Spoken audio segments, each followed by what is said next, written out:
Samajwadi party को या अखिलेश यादव को जिस तरीके से मुखर होकर मजबूती के साथ में यहाँ पर जो है आवाज बुलंद करनी चाहिए, वो आवाज बुलंद नहीं गिरना नहीं चाहिए था। क्या आजम खान के लिए कोई बड़ा आंदोलन नहीं करना चाहिए था, सड़कों पे नहीं उतरना चाहिए था? क्योंकि यही बात चंद्रशेखर आजाद ने भी कही थी कि अगर सड़क से लेकर संसद तक संघर्ष करना। शिवपाल यादव ने कहा था कि हम आजम खान को गृह मंत्री बनाएंगे। 2027 में अगर समाजवादी पार्टी की सरकार आती है तो ये फैसला हमारी पार्टी के जरिए लिया जाएगा। लेकिन जैसे ही आजम खान पर यह बयान शिवपाल यादव देते हैं, इसके कुछ दिनों बाद ही आजम खान के ठिकानों पर ईडी की रेड हो जाती है। लगभग 10 ठिकानों पर ईडी छापेमारी आज सुबह ही करती है और इसी के साथ साथ जौहर यूनिवर्सिटी, जौहर ट्रस्ट का पूरा मुद्दा फिर से खुलकर सामने आ जाता है। पहले रामपुर विकास प्राधिकरण की तरफ से एक बड़ा मामला सामने आया था, जहां कहा गया कि आजम खान ने 3 बिल्डिंग के नक्शे पास नहीं करवाए थे, जिसके बाद इस पर बुलडोजर चल सकता है, एक्शन हो सकता है। और इसके बाद देखा जाए तो समाजवादी पार्टी की तरफ से कुछ नेता हो या कांग्रेस पार्टी की तरफ से नेता हो, हर कोई जौहर यूनिवर्सिटी पहुंच रहा था और मांग कर रहा था कि ये भारतीय जनता पार्टी की साजिश है और जानबूझकर जौहर यूनिवर्सिटी को टारगेट किया जा रहा है। लेकिन अब ईडी के ठिकानों पर ईडी ने जिस तरह से आजम खान के 10 ठिकानों पर छापेमारी की है, इसके बाद कई बड़े सवाल खड़े हो जाते हैं कि क्या 27 के चुनाव से पहले पूरी तरह से आजम खान के प्रभाव को खत्म करना चाहते हैं? क्या ये कोशिश थी कि क्या वाकई आजम खान जेल से रिहा हो सकते हैं और चुनाव में कहीं ना कहीं समाजवादी पार्टी को मजबूत कर सकते हैं? और इसी लिहाज से पहले ही ईडी की छापेमारी देखी जाती है। तमाम सवाल है, चर्चा करेंगे। वरिष्ठ सहयोगी अमन जी हमारे साथ मौजूद हैं। सर, जिस तरह से सुबह ही छापेमारी देखी जाती है, इस पूरे मामले को कैसे देखते हैं और क्या लगता है कि शिवपाल यादव ने ये बयान दिया कि गृह मंत्री बनाया जाएगा और इसके बाद अब ये छापेमारी, क्या नजर आता है आपको इस पूरे मामले में? देखिए, बिल्कुल आजम खान को लेकर लगातार जिस तरह से चर्चाएं चल रही थी, आपने देखा कि जौहर यूनिवर्सिटी को लेकर पहले मामला सामने आता है, आरडीए ये कहता हुआ नजर आता है कि भाई जो नक्शा पास होना चाहिए इमारतों का, वो प्रॉपर तरीके से नहीं है। उसके बाद में जिलाधिकारी एक बड़ा आदेश देते हैं कि भाई 40 में से जो 38 लगभग ऐसी इमारतें हैं जो बिना नक्शे के, उनको ध्वस्त कर देना चाहिए। फिर यहाँ पर बड़ी पहल होती है, तमाम समाजवादी पार्टी के नेता यहाँ पर बोलते हुए दिखाई पड़ते हैं। फिर जाकर इसके ऊपर फिलहाल अंकुश लगता हुआ दिखाई देता है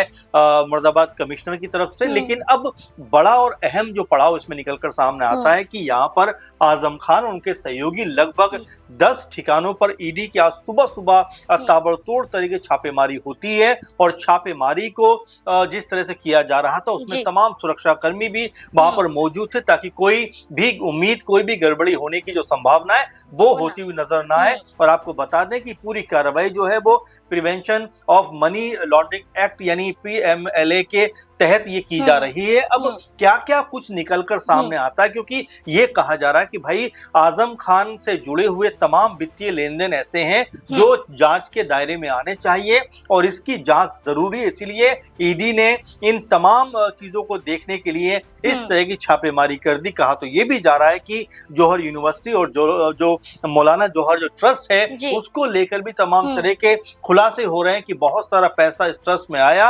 अब ये पैसा किस तरह से खर्च हुआ, उसकी हमें जानकारी लेनी है। तमाम दस्तावेज खंगाले भी जा रहे हैं, बहुत सारे दस्तावेजों को अपने गिरफ्त में भी लिया है। अब खुलासा क्या होगा ये एक अलग विषय बन जाता है। लेकिन क्या ये तमाम जो मामला बना वो उसका आधार क्या ये माना जाए कि जब शिवपाल यादव जो है रामपुर पहुंच जाते हैं, जेल में मुलाकात करते हैं आजम खान से और मुलाकात के बाद बाहर आते हैं, कहते हैं कि भाई एक उम्र दराज नेता के साथ में इस तरह का व्यवहार शोभा नहीं देता। वो नीचे जमीन पर लेटते हैं, उनको दवाइयां प्रॉपर नहीं मिलती, लगभग 78-79 की उनकी एज है। ऐसे में उनके साथ में ये सब चीज ठीक नहीं है। उसके बाद में शिवपाल यादव ने यहाँ साफ तौर पर ये खोल कर रख दिया कि जेल में बंद आजम खान के साथ सही तरह से व्यवहार नहीं किया जा रहा है।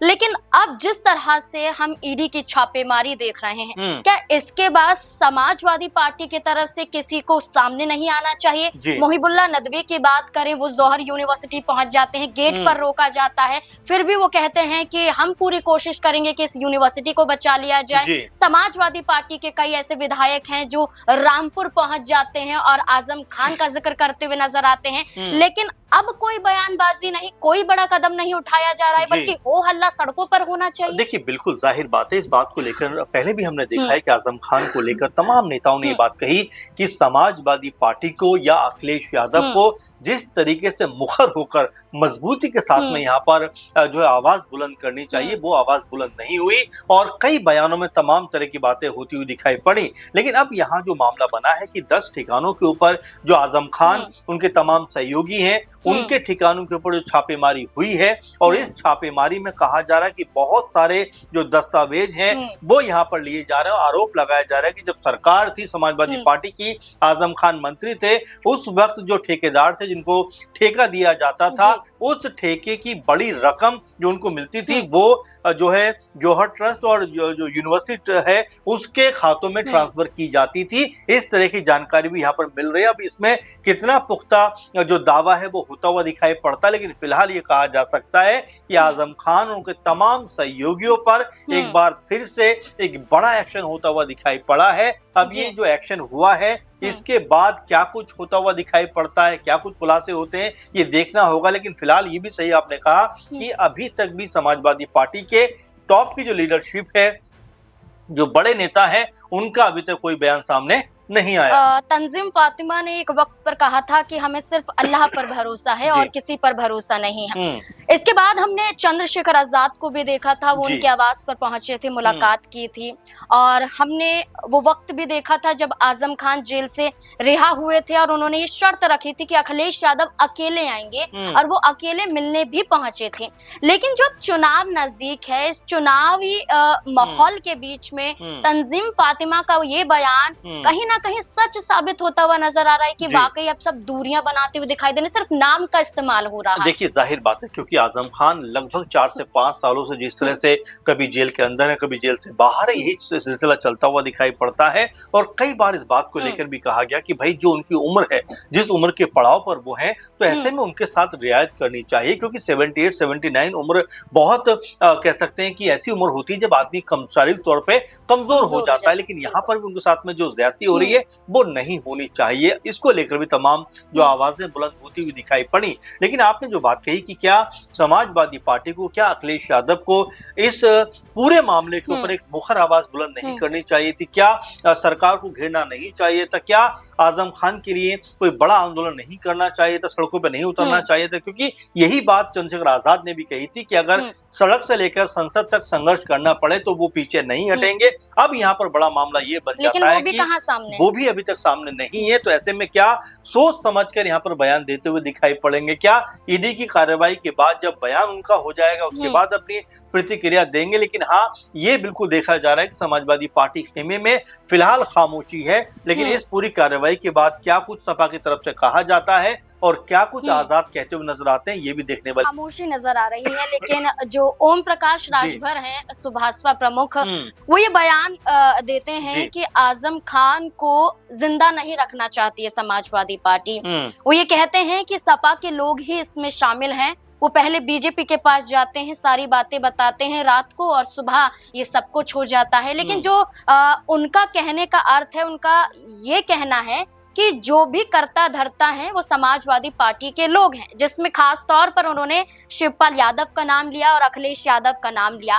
ओम प्रकाश राजभर का ये कहना कि आजम खान को जिंदा नहीं रखना चाहती है समाजवादी पार्टी, इसका क्या अर्थ निकल सकता है? देखिए, बिल्कुल, और ओपी राजभर चूंकि लगातार समाजवादी पार्टी के ऊपर बयानबाजी करते रहे, अखिलेश यादव को घेरते रहे, तमाम तरह के मौके पर उन्होंने समाजवादी पार्टी के खिलाफ खूब बयानबाजियां भी की हैं। लेकिन अब यहाँ पर जिस तरह की बात को वो रखते हुए दिखाई पड़ते हैं तो ऐसा लगता है कि अब यहाँ से वो अपना राजनीतिक हित भी साधना चाहते हैं, क्योंकि देखिए जिस तरह की बयानबाजी वो कर रहे हैं, जिस तरह की बात को वो सामने रख रहे हैं, क्योंकि वो तो यहाँ तक कहते हुए नजर आते हैं कि भाई रात के अंधेरे में अखिलेश यादव समेत तमाम जो समाजवादी पार्टी के लोग हैं बीजेपी से मिलते हैं और दिन में आकर कुछ और कहानी कहते हुए दिखाई पड़ते हैं। इस तरह का बयान पहले भी वो दे चुके हैं, लेकिन आजम खान की जान को लेकर भी उन्होंने कहा है कि उनकी जान खुद सपा वाले ही लेना चाहते हैं। इस तरह का बड़ा स्टेटमेंट दिया जाना अपने आप में राजनीतिक तौर पर एक बड़ा बयान कहा जा सकता है। अब इसके ऊपर क्या पलटवार सपा की तरफ से होगा देखने वाली बात होगी, लेकिन अब जिस तरह से ये ईडी की कार्रवाई चल रही है, जिस तरह से 10-12 ठिकानों पर